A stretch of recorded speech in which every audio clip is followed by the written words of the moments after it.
Welcome back, guys. Week 16 of our season is in the books, and we are back to winning ways as we took the victory against the Bears in our very first snow game. Before we get started, remember to like, comment, subscribe, turn on those notifications down below. Let's get straight into talking about what happened in that last game. Our trip into the Windy City came to a close with us taking the win in a 33-7 battle in the snow. From the very beginning, we saw how dominant we would be in this matchup, but let's start with one of Chicago's few positives on the day. We knew the identity of the Bear offense was their run game, and that of course is led by Dalvin Cook. He had a solid day, averaging about 4 yards a carry, and he had multiple plays where he got to display that amazing ability to create space from defenders. And the dynamic of Justin Fields' mobility is something their ground game relies on, and it would have been a great addition to it if he did not have all of his turnovers in this game. One of these came late in the third as he tried to make some magic happen late, looking to punch it in, and it would be none other than Kaiser White who would put on the hit to jar the ball loose, and we would be the ones to get on top of it to secure possession and save ourselves from an opposing score. He would also fumble a second time after that as our own Budda Baker put on a big time hit. Although they avoided disaster that time by recovering, Baker was dominant, finishing with double-digit tackles, and he even got home with Pennell on a play action call to drop Fields for the sack. Justin's passing day was not much better, as although he finished with just under 200 yards, the majority of them came in garbage time, and he started off very poorly as well, as on just his fourth throw of the day, he threw an awful ball towards the sideline, which was easily picked off by the veteran Xavier Rhodes. And that poor start would become even worse at the beginning of the second quarter, as on a near identical play, he would throw another pick once more to Rhodes. It wasn't all awful for the Bear offense, however, as it was their tight end Cole Kmet who put together a solid day as well, finishing with 80 yards on 7 catches, and he continued to be a reliable option for Fields to find. And their singular score of the game would come through the passing game, as it was DJ Moore, the man who came over in the trade for Bryce Young, and he capped off a 57-yard day by bringing in this touchdown grab moments before the end of the first half. But even that couldn't end positively for them, as our own KJ Hamler would return the ensuing kickoff 95 yards for an immediate response touchdown to bring it right back to a 19-point game. Before we get to our offense, I also want to mention some of our other big contributors on the defensive side of the ball, like the rookie BJ Ojulari. He was essential to holding down the Bear rushing attack as he got into the backfield 3 times, with one of them ending in a sack on Fields to force a 3rd and long. And another standout rookie for us was, of course, Garrett Williams. The 3rd rounder was great in coverage and delivered big hits all day, and he also got home for the sack on the final play of this game. And now we can shift over to this Colt McCoy-led offense, and he came into this game knowing the game plan would be a bit different. He did finish the day throwing for just under 150 yards, but he also tossed in 2 scores as well. The first was all due to the amazing ability of Hollywood Brown, as he hit him on a simple crosser, and with his incredible combination of speed and elusiveness, he breaks towards the sideline and takes it all the way for 6. And the second came later in the second half. McCoy throws a jump ball up to Rondale Moore, who came down with it to cap off a solid 4-catch day, 50-plus yards, but they would call it back as they ruled that he stepped out of bounds before the catch. So then, on the very next play, they would sub in the 29-year-old Zach Pascal, and he would follow it up by bringing down his own physical grab with a man all over him, for that would be his first touchdown on the season. But we really wanted to focus on pounding the rock, and we believed a key part of that would be the returning James Conner, who had a very solid start to his day, but he would end up spraining his foot in the second quarter, and that would remove him for the majority of the game from that point. That would mean the lead back role would once again fall to Tyson Williams, and he put together a phenomenal day once more. He finished with just under 80 yards on the day, averaging over 5 yards a carry, and he also punched one in on an amazing play which he took to the air, got hit, and held on to secure the touchdown. Now, our successful run game was nothing if not earned, as we had to combat some pretty talented players on the Chicago defense. They had 3 guys with double-digit tackles, with the most going to their young safety, Jaquan Brisker, who totaled 13 on the afternoon, with 2 dropping us behind the line. And the linebacking duo we highlighted before the game of Tremaine Edmonds and TJ Edwards were incredible in their own right, as they pair combined for 21 tackles and a pair of TFLs as well. And they also decided to get into the sack party as well, as they finished with 2 on the day, with the first coming on the very first drive from the former Pro Bowler Jadeveon Clowney, a little reminiscent of his time in Houston. And the second came from the 26-year-old quarter Michael Ojemudia, who flew in untouched off the edge to get to McCoy and send him down into the snow. But we did end up overcoming them, and it led us to even giving Clement a few carries near the end of our game, and he also had a great day as he ran for 45 on a mere 7 carries. And last but certainly not least, we have to mention Bryce Huff. He was kept quiet for the majority of the game, but he made his impact very early on in this game, as he himself got the first points of this game as he would track down Fields in his own end zone and send him down for the rare safety and get his offense the ball back. After the game, we entered our post-game press conference, and one of the reporters said, "Something you talked about during the week was staying the course and not overreacting to last game's struggles. Do you think that helped today?" And we responded saying, "Absolutely. As a leader of a team, you have to be consistent with your goals and message, so when those struggles come, you know how to handle them and bounce back like we did today." And with that, every player on our team earned 1,000 XP and +5 morale. And because of their bounce back effort, our entire offensive line will have +5 pass block for power and finesse in our next game.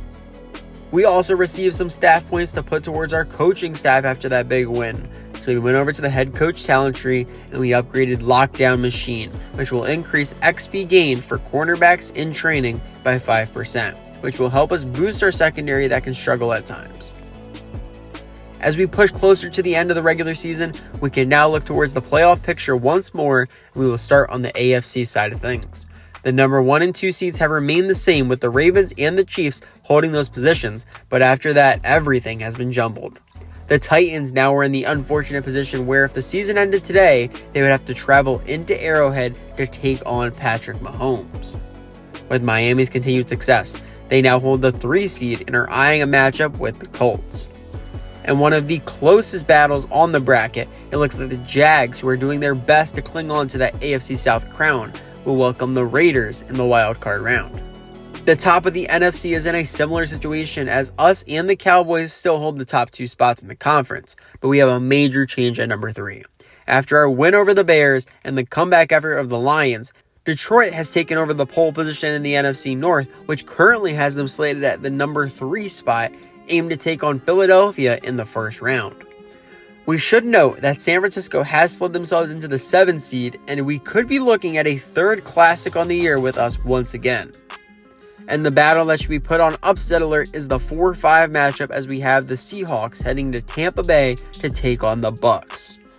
And now we can take a look at the news headlines from around the league for this week. We talked about how Jacksonville is almost locked in for that division title, and this week they get back their number 1 wide receiver, Calvin Ridley, to help them secure their spot. We have 2 massive AFC battles, with our first being a clash of styles as the high-speed passing attack of the Dolphins comes face-to-face with the tough ground-and-pound run game of the Ravens in a 1-3 matchup, which could change a lot in terms of playoff seeding. And the other will be a battle of 2 of the top QBs in the NFL, as it will be the Joe Burrow-led Bengals, who are continuing their fight for a playoff spot against, of course, the Patrick Mahomes-led Kansas City Chiefs. And as we wind down to the end of the college football season, we have a ton of stories regarding draft prospects. It looks like LSU pass rusher Donovan Clay has been named college football's best pass rusher. While this is not an area of focus for us, he looks to be a very solid player with great physical skills all around and the skills to be able to translate to the NFL. The 5'9" Trevante Forbes out of UCLA followed up being named first team all-conference by adding another accolade, as he was recognized as the best running back in the nation. And looking over his reports, he seems to be a great ball carrier with ability to avoid defenders with the ball in his hands. But a major issue for him is the lack to maintain grip on that ball, as he is average catching at best, and he also has a notable fumbling issue. More likely for us to possibly take a shot on, and with much better value for the pick, may very well be Sean Jones out of Butler. As an FCS school, he was bound to get much less attention, but he had an amazing year, earning the award for best player in all of FCS. He may be a bit slow, but he is an incredibly strong bruising back who holds onto the ball and can break off some tackles as well. And currently projected as a 3rd, 4th round projection, he could be a great value pick for us in the middle rounds. But now is the time we can look forward to our upcoming game in which we travel to Philadelphia to take on the Eagles. And this is going to be a great game with a lot on the line. A win for us changes everything as it will clinch the NFC West for us, possibly put us in line for the first round bye depending what happens with Dallas.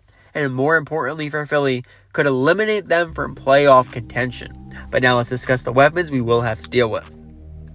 We start with the leader of their offense, quarterback Jalen Hurts. He was the runner-up for MVP just last year, and he was a few plays away from winning his first Super Bowl as well. He is a dual threat as he has the size to be a dominant physical runner as well as the precision to be an amazing passer. And with yet another great season in which he threw just 3 interceptions this entire season, he has another great shot at walking away with that MVP trophy this time around. And his favorite target is, of course, A.J. Brown. He was a Pro Bowl talent in his first 3 years in Tennessee, but he had his true breakout when he arrived here in Philly just last year when he went for near 1,500 yards and double-digit scores. And he's coming off last week's game in which he only had 1 grab, but it was a big one as he took it for 43 yards and got the touchdown as well. On the defensive side, their best player is the veteran corner Darius Slay. He is a former All-Pro at the position, and he earned his lockdown reputation during his 7 years in Detroit. He has continued that success here as an Eagle. He is a massive threat in coverage, but already at 33 years old, he is in the process of leaving his prime. And their best pass rusher is the 29-year-old Hassan Reddick. He was the 13th overall pick back in 2017, and he earned that hype due to his explosiveness off the snap to be able to get home, and he has continued to become better and better year after year as he earned his first Pro Bowl nod just last year after he had a 16-sack season.